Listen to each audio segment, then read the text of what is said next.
ఇప్పుడే జీ5 app download చేయండి. చూడండి మీ ఫేవరెట్ టీవీ షోస్ ఎప్పుడైనా ఎక్కడైనా.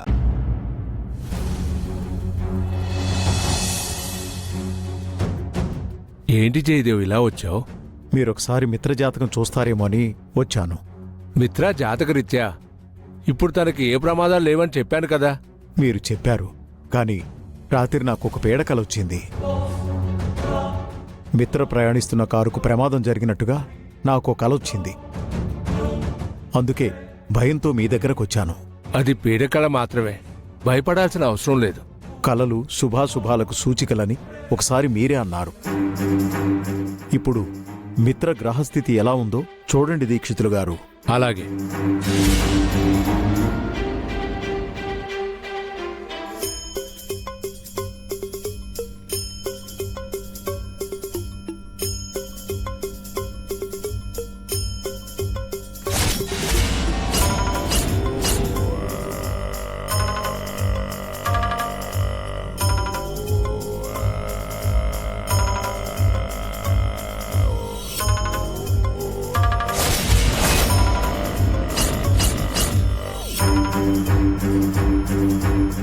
ఏమైంది దీక్షితులు గారు? మీ ఆందోళన నిజమే జయదేవ్. మిత్రా జాతకంలో ఒక గండం కనిపిస్తుంది. అది అతి సమీపంలో ఉంది. అది ఎలాంటి గండం దీక్షితులు గారు? మిత్రా ఇప్పుడు ఇంట్లోనే ఉన్నాడు కదా.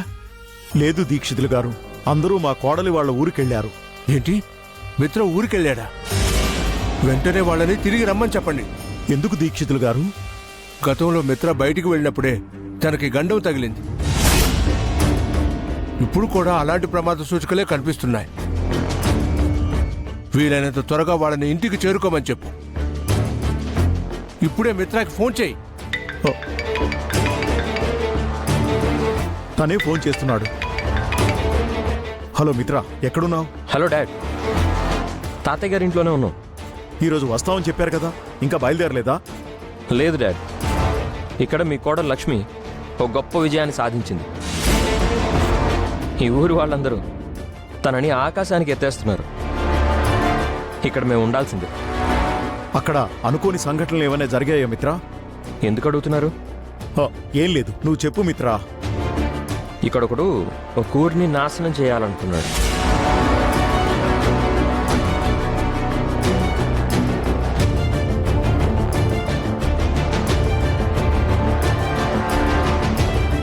అక్కడ అంతా జరిగిందా? అవును డాడ్.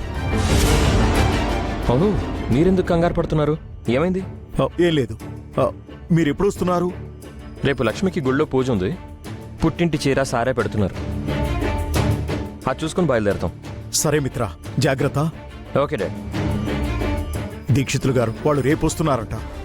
ప్రమాదం రేపే సంభవించే అవకాశం ఉంది. ఎలాగైనా వాళ్ళు అక్కడి నుంచి బయలుదేరేలా చూడు జయదేవ్. అలాగే దీక్షితులు గారు, వీలైతే నేనే స్వయంగా వెళ్ళి వాళ్ళని తీసుకొస్తాను. ఉంటాను. శుభం భూయాత్.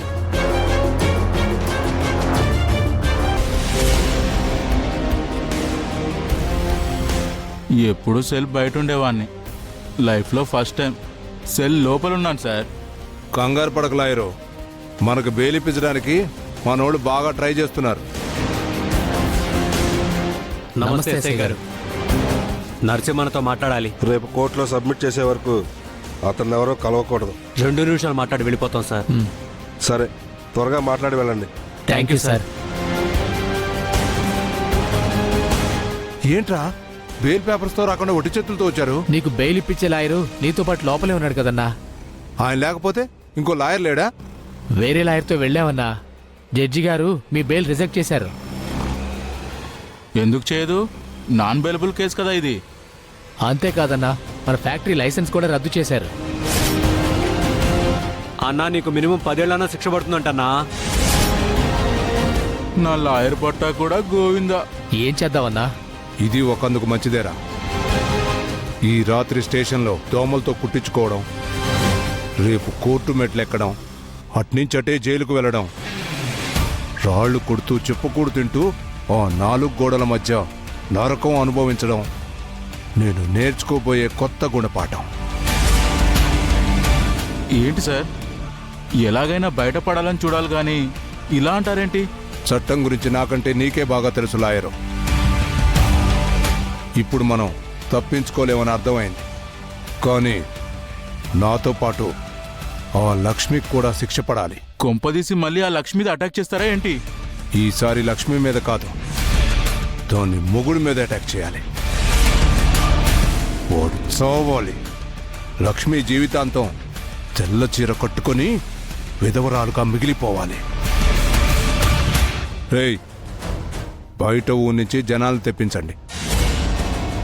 అందరూ కొత్త వాళ్ళై ఉండాలి.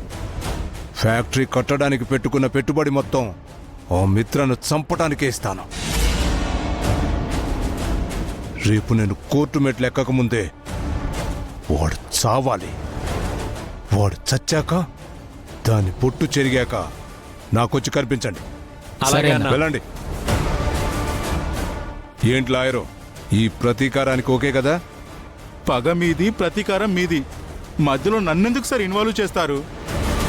రేపటి నుంచి నాతో పాటు జైల్లో ఉండాలి కదా.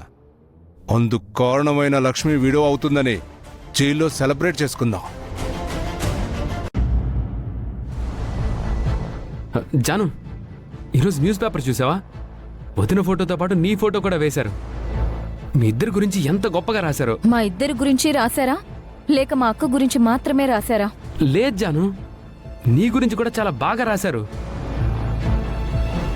సంక్రాంతి సిస్టర్స్ అని హెడ్లైన్ పెట్టి మీరు చేసిన పోరాటం గురించి చాలా గొప్పగా ప్రజెంట్ చేశారు. చూసావా, వదినతో చేతులు కలపటం వల్ల నువ్వు కూడా హైలైట్ అయ్యావు. తనతో చేతులు కలపడం వల్ల కాదు, తనతో కలిసి పోటీగా నేను ఫైట్లో దిగడం వల్లే హైలైట్ అయ్యాను. తనతో ఈక్వల్గా నేను ఫైట్ చేసి ఉండకపోతే మీరు బావగారు వెనక నిల్చున్నట్టు నేను ఆవిడగారు వెనక నిల్చోవాల్సి వచ్చేది.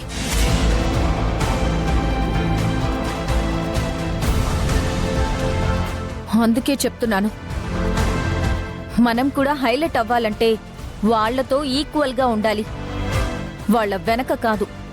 ఒక్క మాట అడుగుతాను, చెప్తావా జాను? ఏంటి? వదిన ఎప్పుడైనా నిన్ను ఆఫీస్కి రావద్దని చెప్పిందా?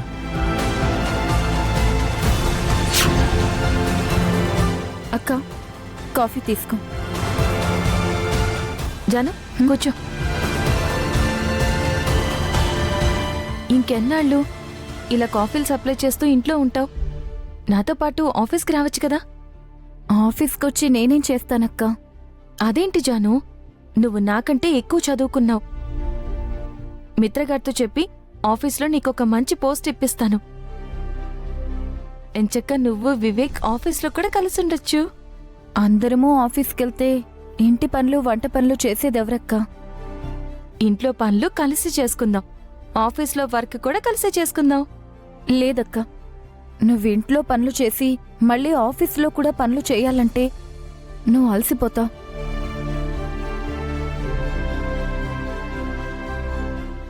జీ5 యాప్ డౌన్లోడ్ చేసి అన్ని ఎపిసోడ్స్ పూర్తి ఉచితంగా చూడండి.